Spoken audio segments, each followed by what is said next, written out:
So much has changed about modern-day Egypt as compared to the ancient world. Not just in Egypt, but across the world, we see that civilization has robbed most nations of their cultural beliefs. What do you know about ancient Egyptian culture? How do you think they worshipped their god? Stay tuned as we unveil the archaeological discoveries that reveal the ancient Egyptian religious practices here in a secret world. The ancient Egyptians practiced a complex religious system that required daily sacrifices, rituals, and worship of their gods and goddesses. They believed they could please the gods every day to secure their place in the afterlife.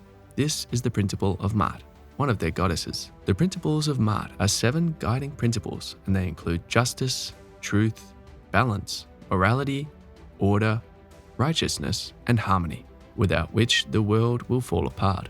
The rituals and religious acts of ancient Egypt lasted for more than 3,000 years, and they practiced polytheism, which is the worship of many gods who were believed to control the forces of nature.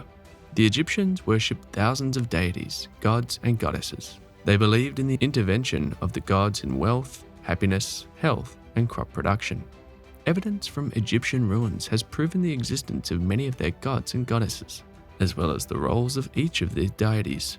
For example, Isis was the goddess of fertility, magic, healing, and motherhood.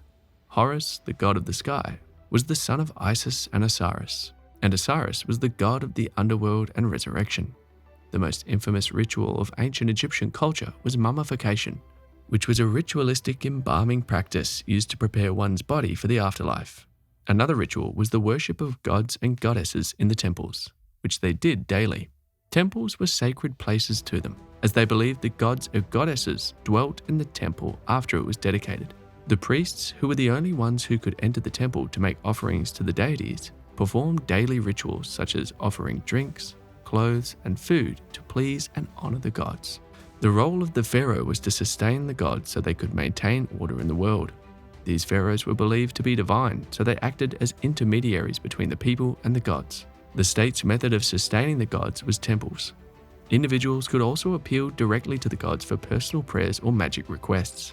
They had different forms of festivals aside from temple rituals. These included Coronation Ceremonies, the Sed Festival, and the Opet Festival at Karnak, which involved carrying the god's image to other sites. Archaeologists have discovered the ruins of a massive ancient ritual structure in Egypt. The huge building was discovered 1,300 feet away, near the Museum of Mitrahina, a town in the Giza Governorate, 12 miles south of Cairo. The structure was likely part of a residential area, and it measures more than 50 feet by 47 feet. A second building containing a Roman bath and a chamber used for religious rituals was also found at the site by researchers. Archaeologists said the existence of the chamber suggests that there were residents at the complex. Does this mean this structure housed priests who worshipped their gods? What were the things found in this newly discovered chamber? In the ritual room, archaeologists found purification basins, one of which is an ornately carved basin decorated with images of the head of Bes, an ancient Egyptian dwarf god associated with music and childbirth. These were likely used in religious ceremonies. It also contained small columns of limestone. The discovery of the massive ancient building was announced by Mustafa Waziri, head of Egypt's Supreme Council of Antiquities. The building was built of mud bricks and supported by huge limestones. Red bricks were used for its inner staircases, foundations, and external walls.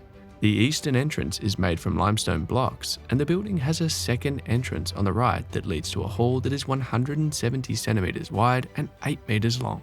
At the end of the hall to the north is a 70 centimeter wide entrance that leads to a 3.8 meter by 3 meter wide room that was likely used for the practice of religious rituals. A similar room is also found on the south side of the hall. Another entrance made of limestone was discovered on the northern side of the huge building. The entrance has a width of 112 centimeters and a height of 106 centimeters. A room that was likely used by servants was discovered at the building's northeast corner. The room was attached to the outer walls of the building. The room also contained a baking oven that is similar to those used in modern Egyptian villages. The area was once part of the ancient capital city of Memphis. The ancient city of Memphis is thought to have been founded by Pharaoh Menes around 2925 BCE, and the cemeteries near the city are home to the Great Pyramids of Giza and the Great Sphinx. Memphis was home to Menes. Menes was once a pharaoh in Egypt and is famous for unifying the separate kingdoms of Upper and Lower Egypt under a single monarchy. He was also credited with diverting the course of the Nile in Lower Egypt and founding Memphis on reclaimed land. According to Manetho, Menes was killed by a hippopotamus after being defeated when he fought against the hippopotamus. He was also said to have ruled for 62 years. Professor Joan Fletcher of the University of York, an Egyptologist, explained that much archaeology that took place at Memphis in the 19th and 20th centuries focused on large temples, the city's cemetery, and royal palaces, but the movement of the River Nile has affected the preservation of evidence, thereby making it hard to get the details of everyday life. In 1979, Memphis and its necropolis became a UNESCO World Heritage Site. The grounds of Memphis contain the remnants of thousands of rock-cut tombs, pyramids, palaces, sun temples, and residential neighborhoods. The city of Memphis was originally called White Walls. This is a term that may have come from the king's palace of whitewashed bricks. She explained that there has been a popular misconception that Egyptians were obsessed with death and religion. And the reason for the misconception is that large tombs were often built along desert edges and have been preserved differently from settlements sited most often near the Nile. She noted that the discovery will be an opportunity to even out the long-standing imbalance as well as find out more about the residential areas of Egypt's ancient capital, Memphis. What other discovery was made? Archaeologists once found a sandstone sphinx when they were excavating a temple near the city of Aswan in southern Egypt. According to the report from the American University in Cairo, the statue was found close to a site where two reliefs of King Ptolemy V were recovered 2 months prior. A professor of Egyptology named Salima Ikram said the sphinx and slabs were found to trace back to the Ptolemaic period.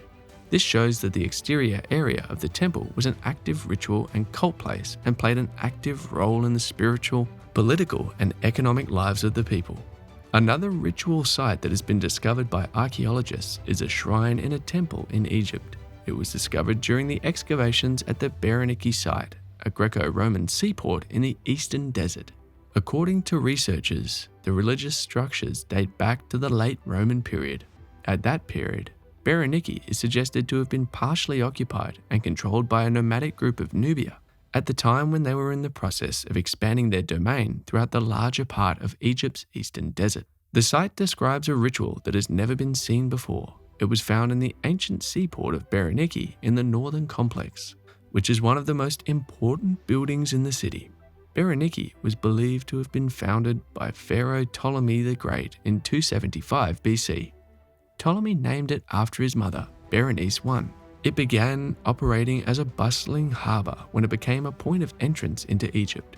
The building found was believed to have been constructed over 700 years later, during the final century of the Western Roman Empire. The place was named the Falcon Shrine by researchers because of the materials found, which suggest a ritual function associated with the falcon cult. 15 mummified falcons were found at the site, and many of them were buried headless around a pedestal. The discovery gave a new insight into the religious practices of the Blemmyes and how they merged those practices with the Egyptian belief system. UAB researcher John Ole Guzman explained that all these elements point to intense ritual activities combining Egyptian traditions with contributions from the Blemmyes. Falcons were worshipped in ancient Egypt. Such burials have previously been observed in the Nile River, but that was the first time falcons have been found buried within a temple and with eggs. Although they had found mummified, headless falcons buried in other sites, but never in a group, as in the case of Berenike, they had only been found as individual specimens. Other materials found on the site include offerings such as harpoons, a stele with indications related to religious activities, and cube-shaped statues. At the time of this discovery, Egyptians hoped that the discoveries would further help their tourism industry and drive it up, especially at a time when it was declining. Let us know what you think of these discoveries in the comments. For more historical discoveries, subscribe to A Secret World and like our videos. Thank you for watching.